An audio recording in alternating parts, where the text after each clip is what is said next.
Hey Beaks, I'm Richard Dunnigan, and welcome to the first of a series of videos I'm offering as the online bee tutor. If you only knew how averse I am to online advice about beekeeping, you'd be asking me, why am I starting this series of videos to post online? Seems to go contrary to everything I previously said. But there is a caveat, and that is what I want to illustrate by making and sharing these videos. Unlike what people have come to expect when asking questions of a beekeeping audience, we will not offer a quick, simple, or singular answer. It isn't because we just have one of the myriad of opinions beekeepers hold. Eventually, to every question, there will be a best answer, given a particular set of circumstances. The online format is missing the context needed to reach that level of response. No amount of banter will be able to accurately uncover the kind of detail needed to make an accurate online diagnosis of your particular problem. One of the reasons many people think there's no right or wrong in beekeeping is that every consideration has multiple options for how to resolve it. But each of those have differing degrees of potential success as well as possible negative consequences, qualifying them significantly. When people quickly offer answers to complex questions asked online, they're not helping, and they could be harming both the beekeeper and their bees. Since the asker is the one invested in their bees, they need to be able to make a fully informed decision, especially if one of the consequences could be detrimental to their bees. In these videos, we'll identify some of the most common questions people have in the early stages of their beekeeping and address them. Our approach will be to review the most reasonable options available and discuss the pros and cons of each. From the onset, we want to encourage you to gather all the pertinent information and then make your own decision. We encourage you to take what you learn from us and run it by your local support group. There will always be regional factors to consider, and only other beekeepers in your area will be able to properly address those. We are and will always be a proponent of local bee associations, local mentoring, and local bee suppliers as the best source for help with your unique beekeeping questions. The most we can offer here is general technique, but more importantly, we want to add perspective. Using this approach, we will become your online tutoring coach, not just about bees and equipment, but about structuring your thinking process in this venture. Basic understanding of the bee, not the beekeeper, is essential to any successful beekeeping career. It is the foundation upon which you will refine and hone all your beekeeping skills. Learning about bee biology will help you better understand bee behavior. Interpreting bee behavior is essential in your management efforts to raise bees. Becoming skilled in these areas will move you from someone who doesn't know what they don't know to the person who can determine when there's something new to learn and finds a way to figure out how to find that information. Our objective is to help you reach that point in the way we will present our educational videos. Step one is for you to become aware that there is never a one-size-fits-all solution to any problem, and question anytime someone suggests there is. Step two is for you to always ask why from anyone who gives you a response to a question. How they respond will validate them as either a trusted source or reveal them as a rule follower. Step three is when you're able to judge if the answers you're receiving are addressing the questions you're asking. Step four is when you're able to ask follow-up questions until you get a valid answer.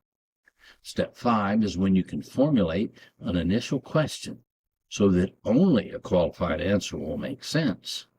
And finally, step six is when you become the person who will start offering answers to the questions of others. If you're okay with this approach, or if it sounds interesting, stick with us as we start with the topic of bee equipment.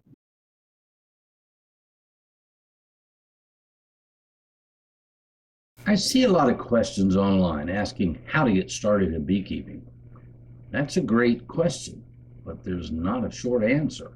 Beekeeping is complex and requires a huge commitment of time, money, and energy. So, to give you an honest and complete answer to this question, I decided to make these videos, which will be divided into several parts. First, I'll talk about the fundamental equipment you need to get started in beekeeping. We'll take a confusing concern for new beekeepers and help you make those difficult initial choices. Then I will talk about where you should get your bees and the options that are out there.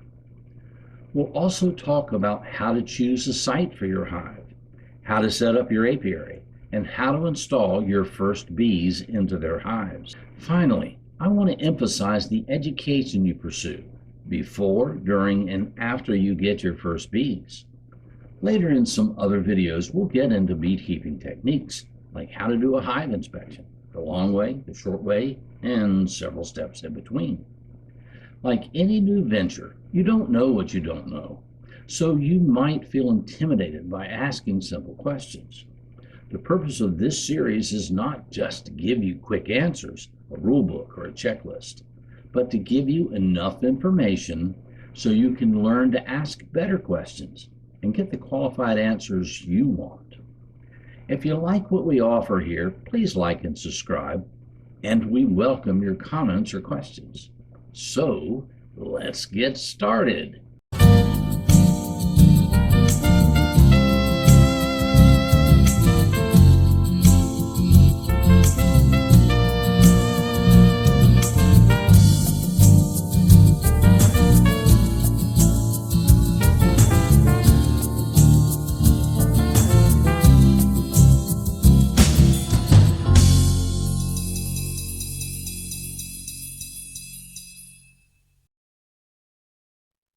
Before we begin, let me clarify some terminology that gets erroneously conflated. A hive is a woodenware that you have to house your bees. The colony is the group of bees that inhabit your hive. In this discussion, when I use the term hive, I'm referring to the box structure where the bees live. Many prospective beekeepers are completely unaware of the vast network of beekeepers, beekeeping associations, and beekeeping supply houses scattered around the country, many of which are also accessible online.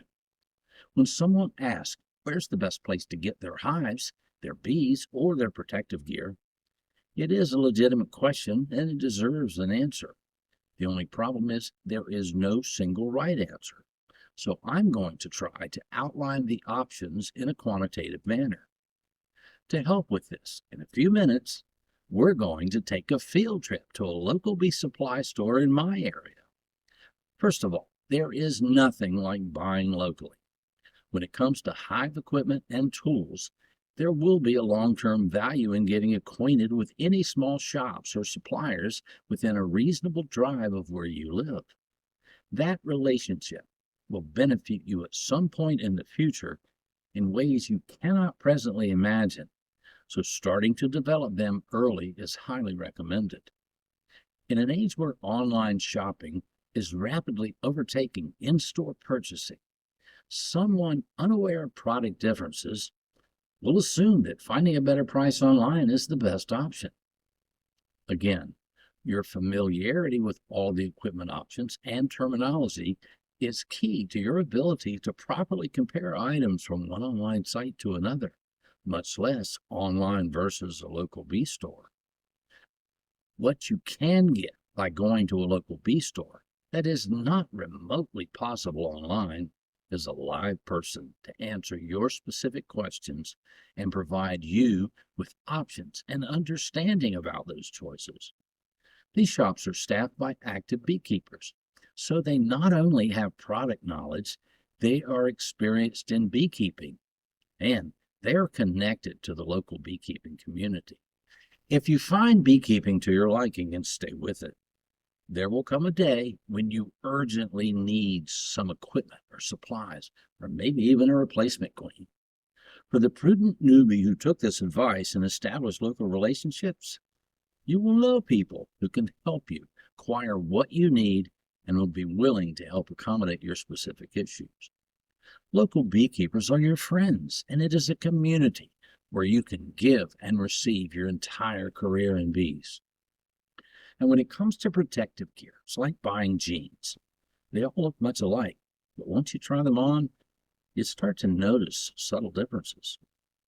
Unless you can try on your first items in person, you'll likely get it wrong by simply using a picture of the size chart and some random comments made online. It isn't about what someone else likes. It's what you like. The materials and styles vary, and until you try them out, you haven't a clue which one will be best for you. Your first PPE will not be your last, so over time you will learn what your preferences are. But to start, you need to be able to ask someone in the store, not just what they recommend, but why they do. Their reasons may not be yours, but their answer can still help you figure out what might best suit you. Many new and prospective beekeepers are concerned about the initial cost and are looking for ways to reduce that outlay. Other people either exit beekeeping or downsize and sell off old equipment. The question routinely comes up whether that's a good deal or not. Again, there is no single right answer. It has to do with the condition of the equipment beyond what you can see.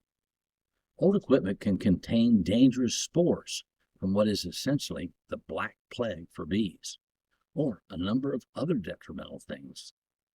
Unless you know the history of the person selling the equipment, there is a risk that could endanger your bees before you hardly get started.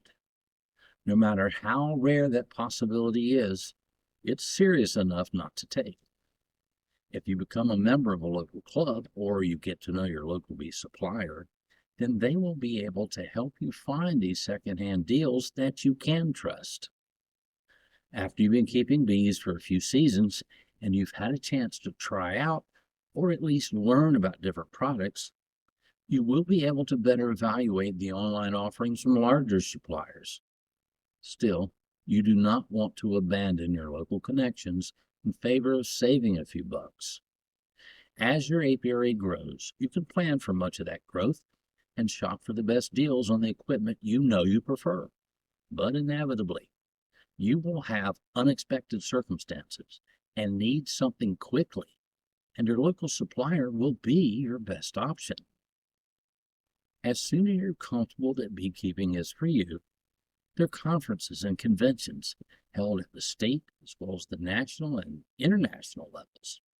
If you want to really learn what's available in the way of equipment, these meetings always have a wide array of vendor booths and knowledgeable people who are happy to tell you about their specific product line. The larger events will often have vendors from other parts of the world where they have unique products not prevalent or even available in the States. Not only do you get to see things you otherwise might never find, you can physically examine them and ask questions of the dealer or the creator. There are basic components of a hive that you will need for as many colonies of bees as you plan to get initially, but you should also consider being prepared in case you catch a swarm or do a split. Beyond that, there are optional components which some beekeepers might use or variations on the basic components. Like all the other choices, once you have a hive from bottom to top, the other decisions are based upon choices you don't even know how to make when you first get started. For that kind of coaching, you need someone who can give you the pros and cons of each. As your apiary grows, you might change your initial style of hive or replace all your old equipment completely. No one can tell you what is best for you. They can only tell you why they made the choice they did and help you determine if any of those factors are important to you. As you continue in your beekeeping experience, you can accumulate a lot of additional equipment in addition to hide bodies and PPE. If you plan to harvest honey or wax products, there is equipment you can acquire for making those tasks easier. These specialty tools are expensive, and it is best you do all the due diligence you can before making that financial step. using the advice of your local beekeeping community. Since there are multiple quality levels of items, such as extracting equipment, you can benefit when someone in your area is moving up if they want to sell their old current smaller models. As a rule of thumb, get your hives, your PPE, your hive tools, and your beginning education first. Then you can start to upgrade or add on to what you started with. Just keep in mind that as impossible as it is to say one restaurant has the best food, it's equally impossible to say one bee product is better than another. There are differences in quality, but initially, it is the difference in features you will notice most as a new beekeeper. And those are the preferences that will come from your personal experience, not the advice of someone else.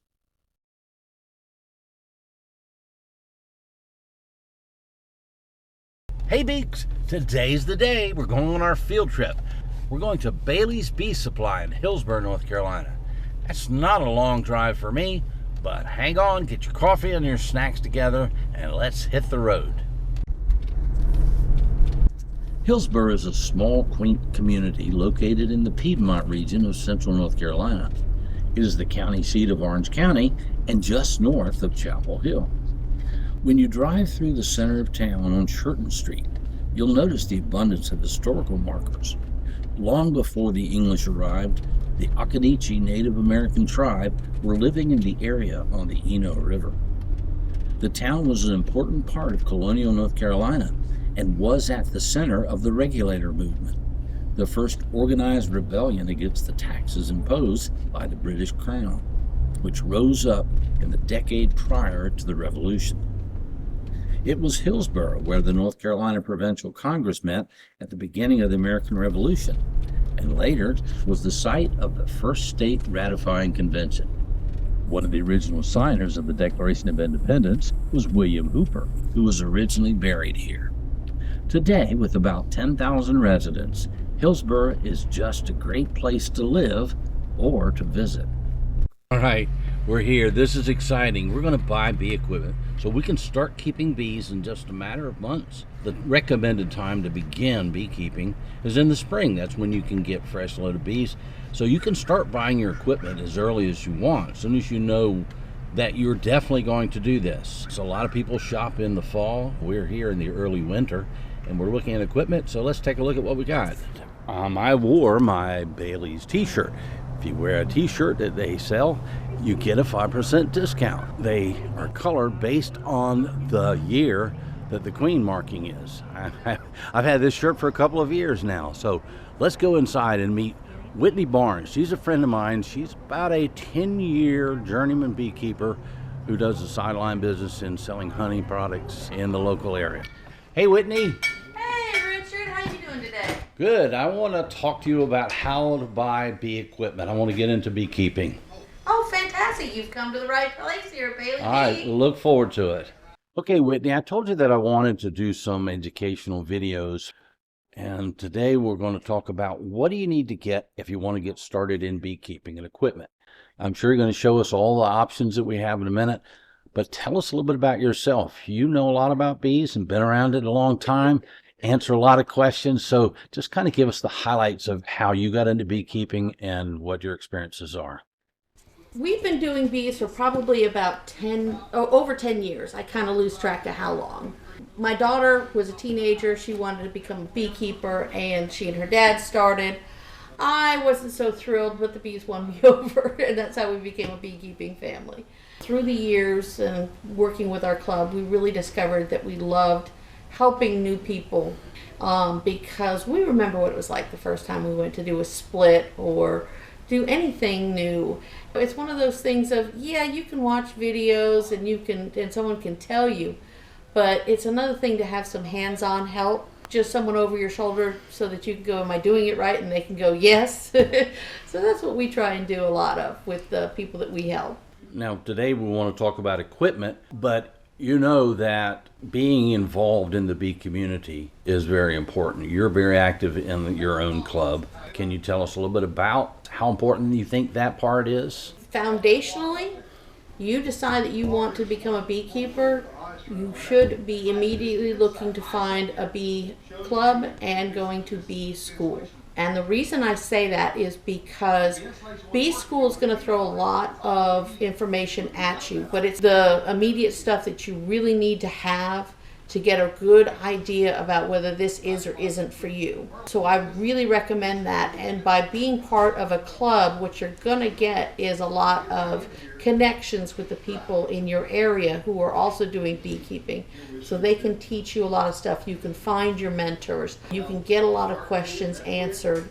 You really want those two pieces if you really want to be successful. It's a lot harder for people to become successful if they just try and go it alone or do it off YouTube. Beekeeping is really a hive mind activity.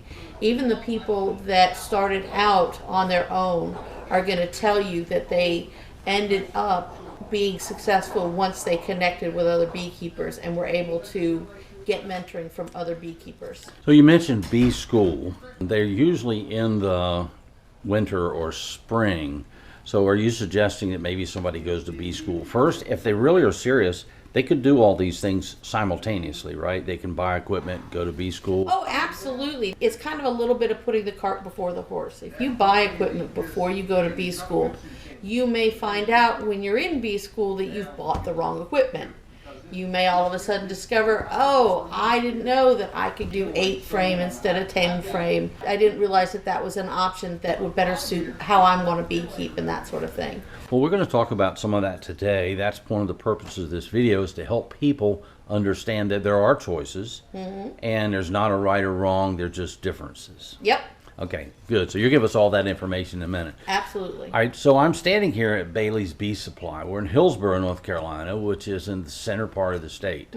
Can you tell us a little bit about Bailey's and the services Bailey offers, both locally, statewide, and maybe even beyond? Bailey Bee Supply is a company that I became familiar with when we first started our beekeeping journey all those years ago because it's local to me. And I highly recommend that people make connections with their local businesses because a lot of people don't realize that Amazon's not going to tell you you really need this tool and not that tool. Amazon's not going to be able to be there when you discover, oh my gosh, I have a swarm, I need to run to the store and get boxes now. They're not going to be able to tell you, oh, you can go ahead and just use this nuke. Bee supply stores can give you all of that help, and they're right there. So I highly recommend that you support your local bee stores. We found tremendous help here at Bailey's and developed a great relationship with David Bailey and his wife, Elisa. It just blossomed when my daughter was looking for a job. David said, hey, and so I came with her, and that's how we ended up working here. You've got people that will drive for hours just to come to Bailey's to pick up equipment, right? Oh, yeah. We're here kind of in the middle of the state. We have people that come up from Wilmington. Which is about how far away? A couple hours. Okay. So we'll have people come from the mountains. They'll do different runs.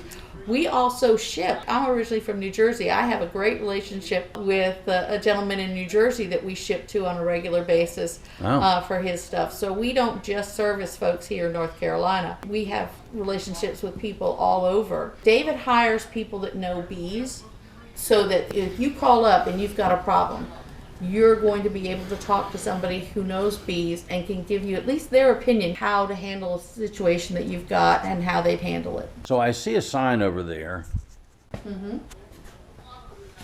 Bailey's says, get thee to a bee school, Bailey's Supply. Absolutely. So does Bailey's have their own bee school? We do. Actually, David does a bee school in Raleigh, in downtown Raleigh at a church. We're in January now, and it's getting ready to start in another week or so. And people can do it in person, or you can actually take it by Zoom. The nice thing about the Zoom class, you can't make a specific time. You can watch the class later when it's convenient. But then you also have the connection with us where you can call us up and talk to us about different things that we went over in the class.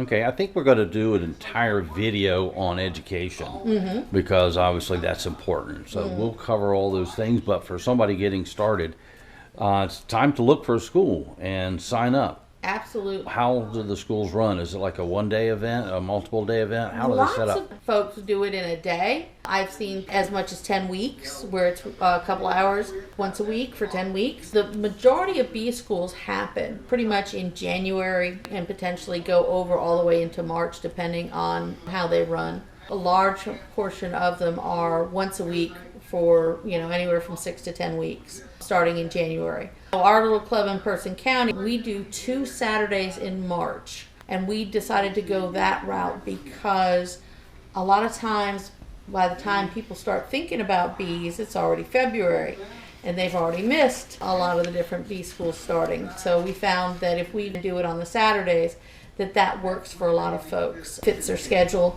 and when they realize that they want to do bees and realize that they missed out on the other classes. Over the year, though, I know that there are folks that will do informationals in October. Oh, you think you want to do bees for next year? This is what you need to know, kind of thing. Of course, they can watch these videos. Absolutely. All right, so again, we're coming in as a prospective beekeeper. Mm-hmm. Before we take a look at equipment, when someone walks in this store, which I bet happens a lot, and they say, I want to get into bees, do you have like your little set patent advice that you tell them or you would like to tell them as they approach this venture? When folks come in and they say, I want to get into bees, I'll go, that's great. What were you looking to accomplish? Were you looking for honey? Were you looking to save the bees? What's your prompting? That's going to make a difference in what you do and how you do it. We have folks that will come in and they just want bees on their property. The folks that want to do more hands-off, unfortunately because of the varroa mite, you really can't do lackadaisical beekeeping. It's not fair to the bees.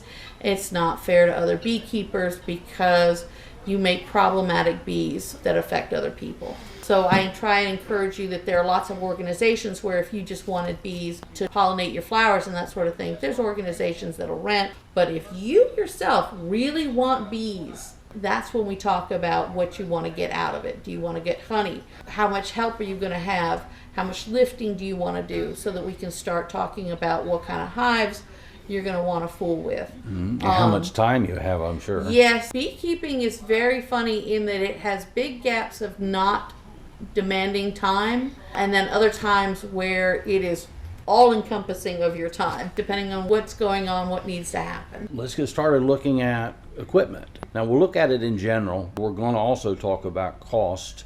How many hives should a new beekeeper start with, and why do you suggest what you suggest? I don't like anyone to start with less than 2. And it's simply because if you have any problems in your beehive, you have a potential where you've lost a queen or something, you're going to want to then steal a frame of brood of babies from the other hive that's doing fine to fix the problem in the hive that's got a problem.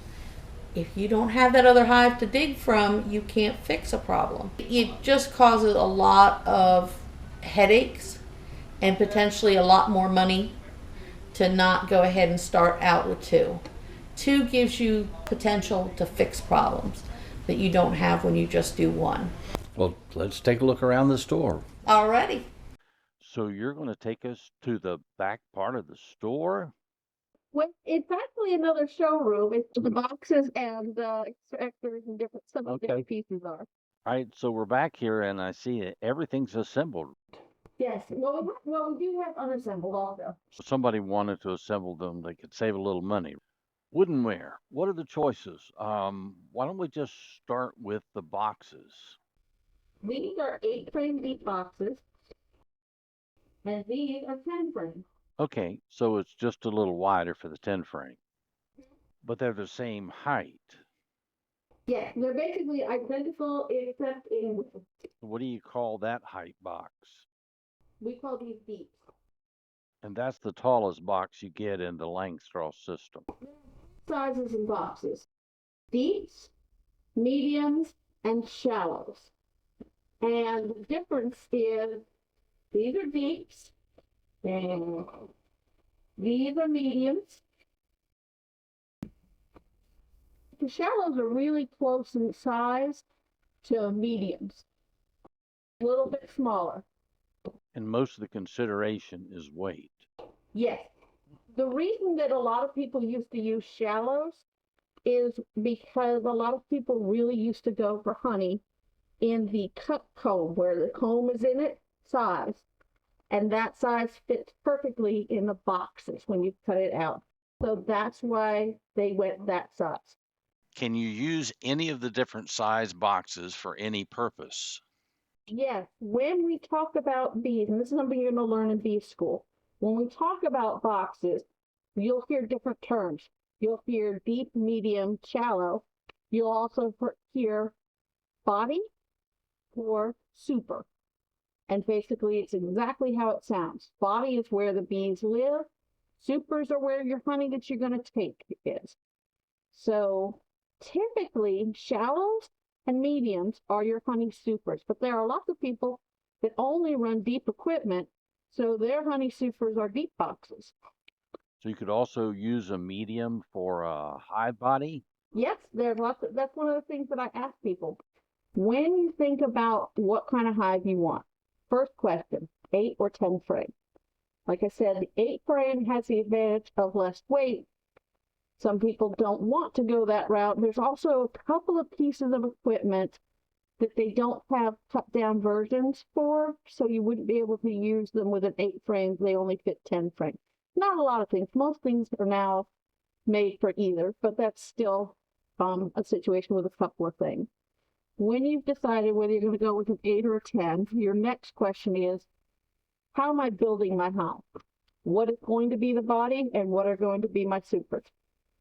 When you first start, one of the other questions you want to ask is, do I want pine or cypress? Because pine is a softer wood. You need to make sure you have a good foundation of paint on it to protect it. Cypress is a harder wood. A lot of people don't even have to paint it. I recommend that you paint it, but you don't have to if you want to go ahead and protect it. So you want to kind of keep those things in mind. When you go ahead and you decide that you're going to go with an 8 or a 10, then you have to decide, am I going with what we call a double deep setup, which is 2 deep boxes are going to be the hive body, or am I going to go with a deep and a medium that's my hive body? Or do I want to go ahead and go like all mediums, like 3 mediums would work as a body, space-wise. And so you have to figure out what you're going to do and why you're going to do it. What do you recommend they do if they don't know or they don't really have someone that they can ask? My number one question gets back to weight. With you, do you want to do the lifting?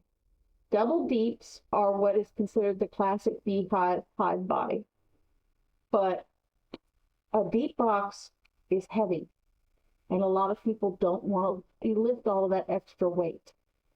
I know personally, I have a deep and a medium because I don't want to do all that lifting. So the idea is, for the most part, I never lift the deep. It always stays down on the bottom. Then it's just the medium that I'm lifting and moving. So that is my preference. There are other people that do not want to have different size frames in their hive. And for those people, they go with all mediums. So they have the benefit of not the heavy weight, but then they never have to worry about their frames being different sizes. And that is very useful for a lot of people. The reason I don't do it is because for every hive, I have a deep and a medium. I'm lifting 1 box. If I had 3 mediums, I would always be lifting 2 boxes. I don't want to do all that extra lifting. For me, it's a deep and a medium. You need to figure out what's more enjoyable for you and less aggravating. So you can use any of the boxes you want. You just really can't mix them up because they don't line up. So I guess that's an early decision people should make. Yes, when you're looking to buy, you need to figure out whether you want the 10 or the 8 frame.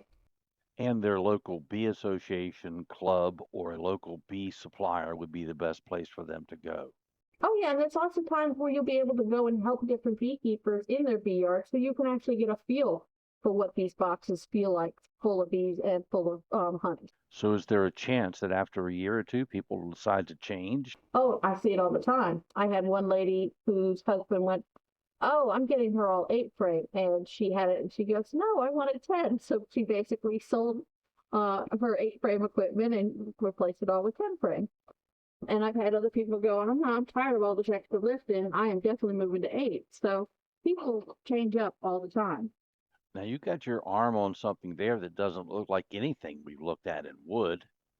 No, this is another option. You can go with, we call these insulated hives. This is actually a hive that has, I can show you.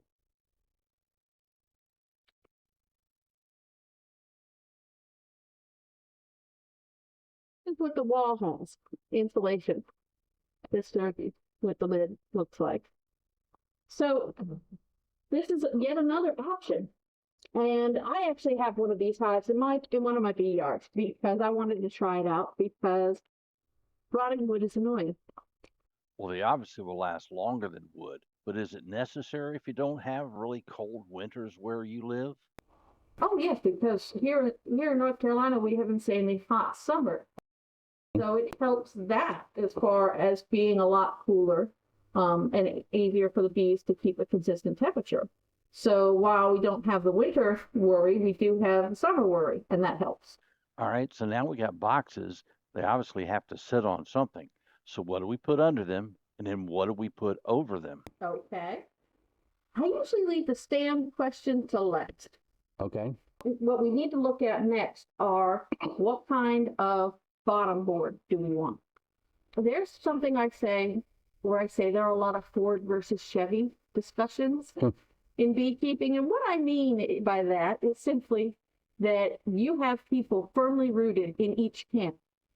And depending on who you ask, you're going to get a very stilted opinion about why one is better than the other. It does not necessarily mean that one is really better than the other. It's what somebody's experience has been. This is a solid bottom board. This is a screened bottom board. Yep, there is a white board that's called an ITM board that slides in to close this up. So these are your two board options. Personally, I am in Camp Solid. And the reason I'm in Camp Solid is I have both of these. And one of the things I tell people is the beauty of beekeeping is experimentation. If you don't necessarily take my word for it, I have lots of people that get 2 beehives and they set one up one way and they set up the other another way so they can figure out for themselves what way they like. My personal experience was with my screen bottom boards because when I first started, these were all the rage. This was basically the thing to get. My problem is that you cannot leave that ITM board in these because you see this little bit of space? It traps all of the debris from the hive. Kind of like making your bees live right next to garbage bags. It's not a pleasant or healthy thing for them. So if you leave it in, you're going to be growing, putting up fantastic bedding up for wax moth larvae and small hive beetle larvae, all kinds of things that can run havoc in your bees you don't want. So the board has to stay out. You use it when you put a new beehive in, when you go ahead, and the same 3 days that you wait for the queen to get out is the same 3 days that the board stays in. So the bees don't think of this as an entranceway into the hive, but sometimes they will collect underneath if there's no board blocking it. They don't get that they can't get through the screen. So you keep it in the 3 days, then you take it off. And then the only other time you're going to put it in is when you're doing light treatments that call for the bottom board to be involved. Other than that, it doesn't. So it's staying open. The negative, a lot of people like that because it allows airflow and mite drop. They did some studies and they showed it about 20% less mites. I mean, that was not a big enough difference to overcome the annoyance that I have where in the winter my bees get cold. And so instead of staying in the deep box where I want them, they run up into my medium and move up there. And then every spring I have to take my deep box on top to have them go back up into it. I hate that. And then I just have to go find them when I want to do certain mite treatments to put the boards in. That's okay. But you can't clean the solid one. Again, well, first of all, the bees do it. If you have a dial for something, you're taking it apart and then you're stripping it off with a hive tool anyway. So for me, that's where my prejudice are.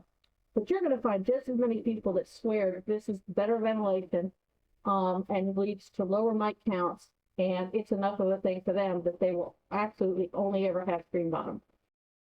So that's what I tell everybody. You try. You see which one you love. So that's my first Ford versus Chevy in beekeeping. Well, that takes care of what our hives have to sit on. What else do we need? There are things that you do that are nice to have, and there's things that are necessary. Talk about the necessary things. Okay, so with the necessaries, you need a bottom, you need the boxes, and then you need a top. You could go with a pretty top like this. A lot of people really like the look. It's very aesthetically pleasing, but it's also very expensive. Where your typical lid, one like this, we call a telescoping top, will run you in the 30s. This will run you 9. So you will pay for the print, but a lot of people do like it, so definitely want to show it to you. So you can go with the telescoping top, or you can go with a pretty top, or you can go slightly more economical and get what we call a migratory top, which, as you can see, does not have the stop. Well, is there a reason why you would want that one? So yes, there's a very good reason why you might go this route. Migratory tops allow your hives to sit side by side with no gap. Because of this overlap, you're going to have your hives with a space between them. People that use pallets as a 4-hive base will use migratory lids so that all the hives can sit square next to each other with no spacing. Or if you put them on a trailer to move them, that sort of thing. Because there's a little less to them, they're a little less money. They're not a huge savings, but when you're going ahead for printing, you do that. The only thing you want to really be careful of is, you see this sheet metal? It can get sharp. You want to be very careful with. So I see there's an inner cover. Is that one of those things that you can have, but you don't necessarily have to have? Well, there's a reason that I didn't show them to you yet.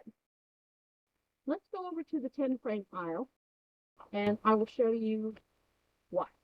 Now we're over here in the 10 frame aisle. What I want to show you is the reason I have not yet suggested an inner cover is because you might not need it. And the reason you might not need it is this is called a Miller feeder. I highly recommend that you feed your bees, and there's several ways you can do it. You can use what we call a Boardman feeder, which is basically this with a jar. Put it in the front entrance. That is the cheapest way to feed your bees. The problem with them is that by sitting right in that front entrance, they end up having a bad habit of attracting a thing called robbing, which will happen later in the season, where the bees are so desperate for nectar that any smell of it, kind of think sharks in the water. They're coming. They're coming for your hive. And any other hive all around that can smell that they've got sugar water, they're coming.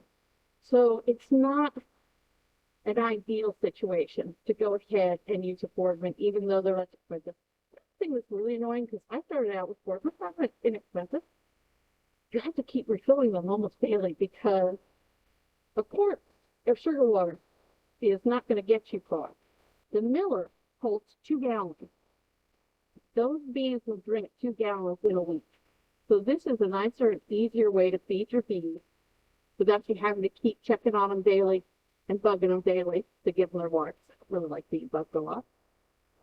Another option are these things. These are frame feeders. Some people call them inner feeders. They have a lot of different names. And basically, you can see it's got these little ladders. They would take up the space in your box where frames would be. So you're going to lose some brood space. So there's a trade-off in using these.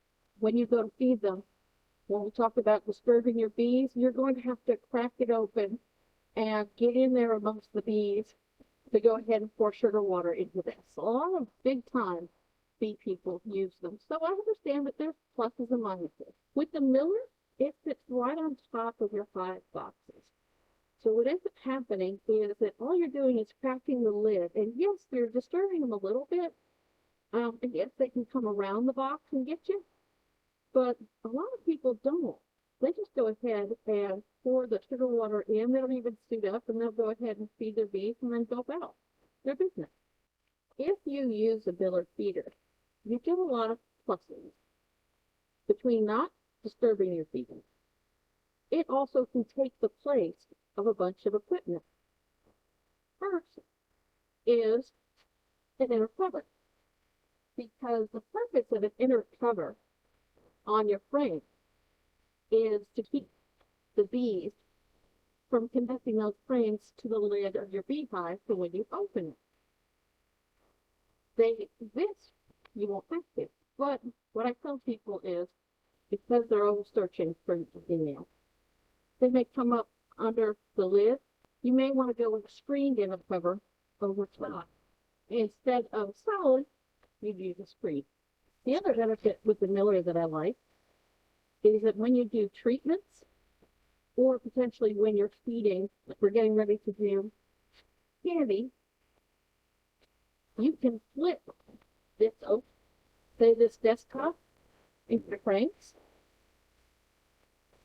The well sits over top of this and acts as a spacer, either over medication or over a candy brick, so that you can feed the bees in the winter. Well, so far, Whitney, we have looked at boxes, we've looked at bottom boards, we've looked at covers, we've looked at feeders and inner covers, but the bees have to have frames. I'm looking over here and I'm seeing all kinds of things. Empty wooden frames, some look like they have plastic in them, some have wax. What do we do? What we're looking at is an even bigger Ford versus Chevy. The different ways that you can do your frames are you can put in blank and let the bees go ahead and draw it out themselves. A lot of times people put a little bit of what we call starter strip of wax in here to go ahead and give them the idea to draw it down this way. You can go ahead and do it where there's a piece of wax foundation, like here, with a little bit of crimp wire. Or you can go with plastic. And as you can see, the plastic has been sprayed with wax so that bees know wax is something to build on. The reason that I call it a Ford versus Chevy is you have people that swear their bees will not touch plastic at all, or will draw it out funny. And you have other people that say the exact same thing about wax, as far as I have all kinds of problems with the way they draw it out. They put in too many, what they call it, holes, the communication holes. There are people that insist that this is unnatural and this is natural. So you have a whole laundry list of pros and cons. Can a new beekeeper try different kinds of these, even in the same box, till they figure out what they like or what they think the bees like? Yes, I have heard some people say that you can't mix them. My personal is I love this. I don't like this for my supers, my honey frames, because when I go put it in the extractor and it spins, I tend to have more blowouts where this comes apart and then I'm pulling out chunks out of my extractor. Unless something happens to the frame and it breaks, I don't have that happen. I have lots of people that will go ahead and do wax for the brood and plastic for the honey for the exact reasons. I definitely tell people, try both. See what you like. See what your bees like. Well, I know that nobody wants to get stung while tending to their bees, so we need protective gear. All these white suits kind of look the same. Oh, they are so very much not the same. Can you tell me why bee suits are always white? White because bees don't like black. I don't know whether it's because of black bears and skunks, but if you go out wearing anything black into a bee yard, you have a much higher likelihood of getting stung. I don't know whether it's coincidental, but it just seems to be what I've experienced and what a lot of other people have experienced. There's pretty much three types. There's the cotton, There's the ventilated, and there's an air mesh. And I don't know whether you really can pick up picture-wise the difference between all. These are all three. Cotton does not breathe, so it ends up being a very hot suit. And when we're out there in 80 and 90-degree weather, you feel every bit of it. The ventilated suit is a bit heavier, but because it's all ventilated, it breathes. And so it is a lot more comfortable. You're still dying because it's 90 degrees. The air mesh is a cross of that, where it's lighter than the ventilated, but it breathes. So a lot of people have been very excited about going to this suit to get less weight on them, but also breathing. You have suits and then you have jackets. Yeah, it's a personal choice. All the suits are made in Pakistan. I don't care who you buy them from. Pakistan is pretty much the country of origin for bee suits. The problem is that the sizing of suits is made for somebody with a standard torso. When you're short like me, it means that a suit is going to have really long legs.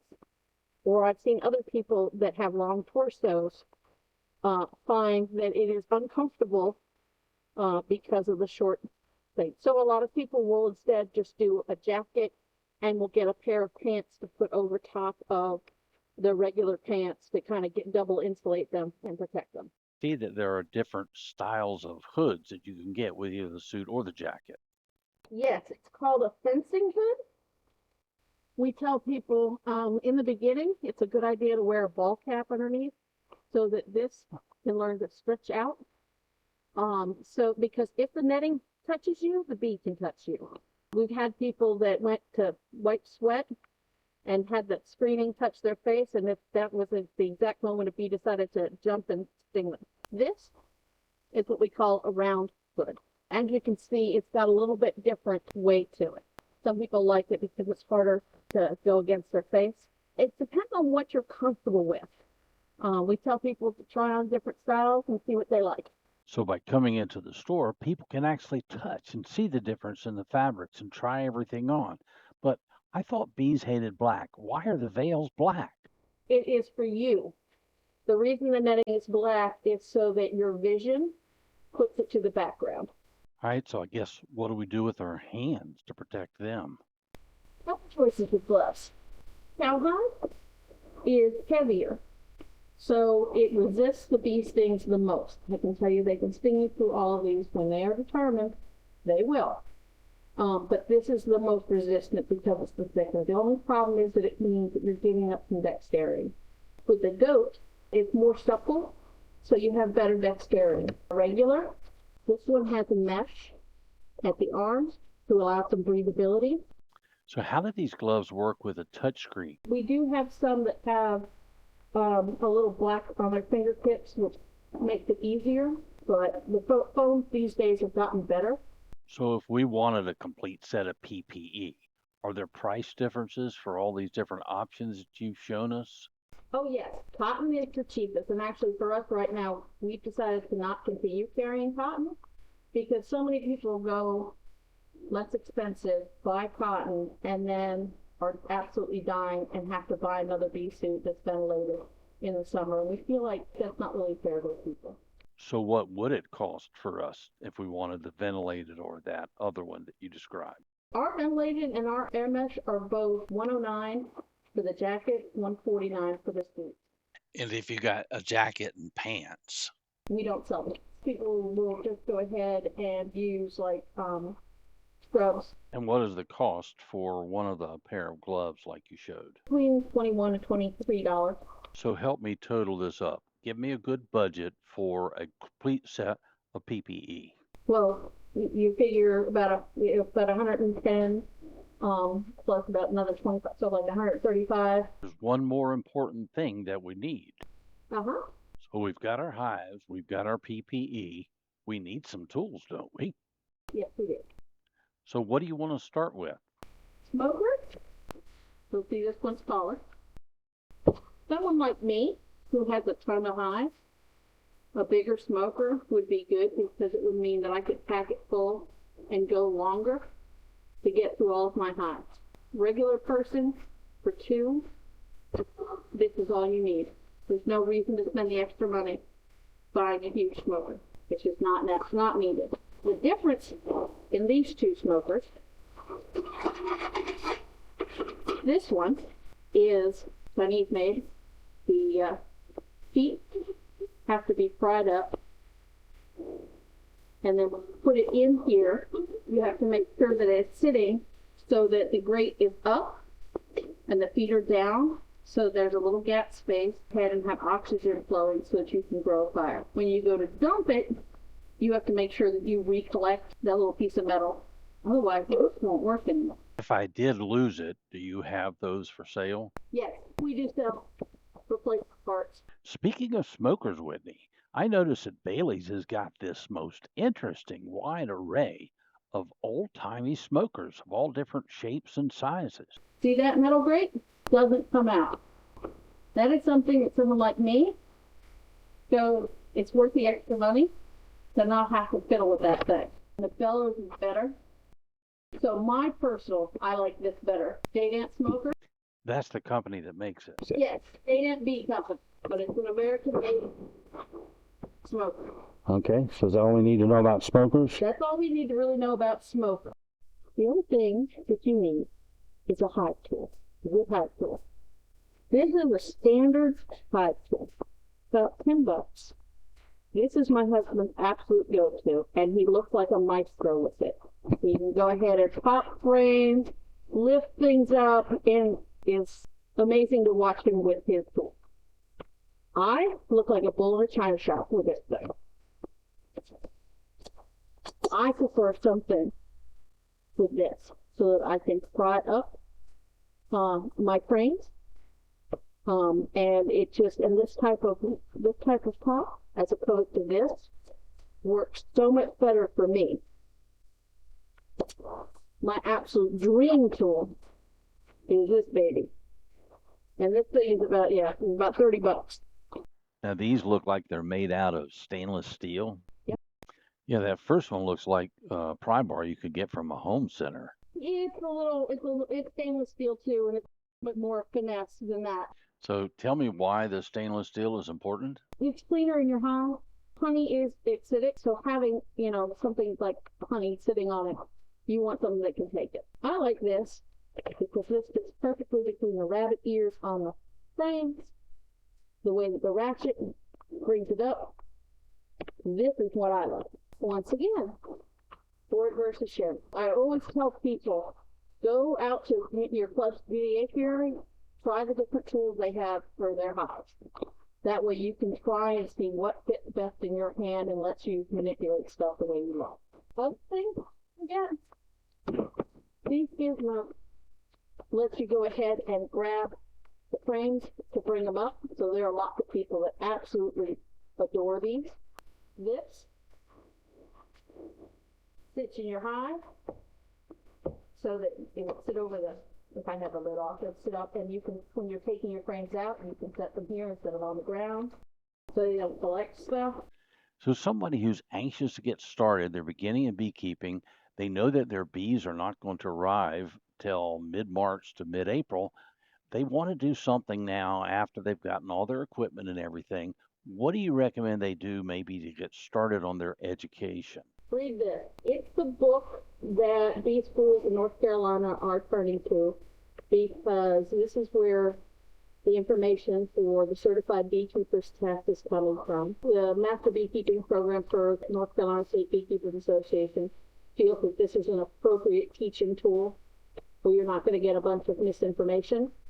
So that's why we recommend. I know you're a proponent of bee school, but you're saying even if you're going to bee school, this is a good book to have. Yeah. If somebody wants to build their own boxes, they have to be built to certain specifications. So what do you suggest they do to be able to accomplish that? The easiest thing is to buy one of our assembled boxes and then use it as a pattern to set the room. They be all consistent. Now, there is still a piece of equipment that we have yet to talk about, and that is in the apiary. The hives have to sit on something to keep them off the ground. Oh yeah, because honeybees are not ground bees. They do not like being on the ground. and it makes them too vulnerable. You do want them pretty much at least knee-high off. Keep in mind, don't get it up so high because it's really problematic when going for honey. Here, actually, I can show you an excellent one over here. See this stand? That is a perfect amount of space off the ground. High enough so that if a skunk were to come along, he'd have to stand up and expose his belly, making him vulnerable to bee stings. We have these nice plastic stands. They're lightweight, makes it easy to move around and get them level. But they also cost. If you want to go with a less expensive way, a lot of people will do cinder blocks and wood, that sort of thing. You need to remember that cinder blocks wick up moisture. You really need to have something between it so that the moisture doesn't rot your wood base out from under it. Lumber running between them. Just keep in mind if you're sitting them both on the same stand, you need a little bit of room so that you have room to work from both angles, because if they're sitting side by side, it is awful trying to get into the hives when they're that close together. All right, Whitney, we put a lot of things on the cart, enough for one complete topic. And we're going to find out what's this all going to cost us. Well, I'd say, are you sitting down? But unfortunately, you're not. So with everything that we've got sitting over there for one hive and the protective gear, I'm going to go ahead and say about $400 ballpark for the hive, and another $200 to $250 for the tools and the protective clothing. Just because prices vary, and so everybody, because they'll pick a little bit different things, you don't have an exact figure for something like that when you're specializing. Well, I have heard that it can be an expensive endeavor, and it's important for people to know what they're getting into. And we're talking about $400 just for the equipment for one hive, and we're going to talk at another time about getting the bees. So we'll have bees to put in them. Can somebody expect to be able to make back that money they invested in it by selling honey? I tell everybody that starts with beekeeping that this is a hobby. Beekeeping is farming. And as most people know, farming is not a get-rich-quick opportunity. Yes, you can make money farming, but most people farm, especially on small-scale farms. You basically are happy if you can pay yourself back after a few years, as opposed to making money out of the gate. There are some people that do that, but they're not the typical farmer. When you remember that it's farming and know that you're doing it for the betterment of yourself and potentially the bees, and that it's a hobby and something that's healthy and good for you to go ahead and partake in, and it has something to give back to you, which a lot of hobbies don't, and has the potential to make you money. That's why one of the reasons that I like it as a hobby. But I won't go ahead and try and con anybody into, oh, you sell your first honey crop and you'll get all this money back.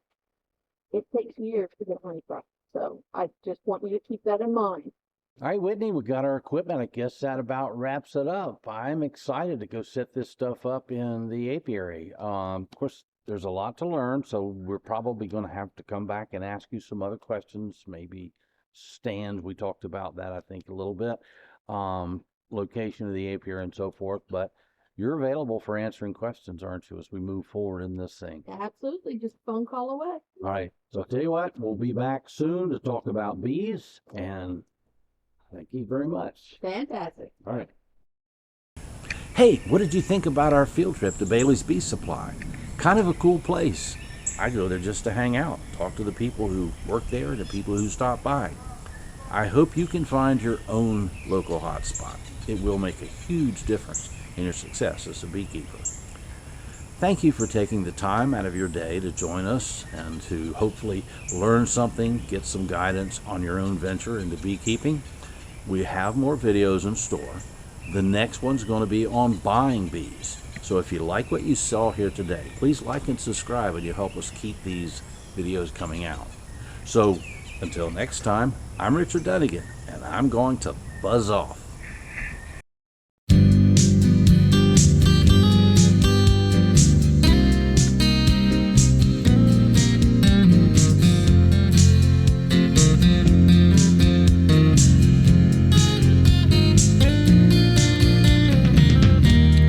Don't be afraid to love. It's time for your heart to mend. Though you've been bruised and and battered doesn't mean it will happen again. Open up and let love flow through. You'll be amazed at what it can do. If you will trust in someone, please let it be me. I'd love to hold you in the quiet morning. I long to kiss you and hug you without warning. And there are times my heart almost explodes. And darling, you must know the love I want to give to you. Don't be afraid to love.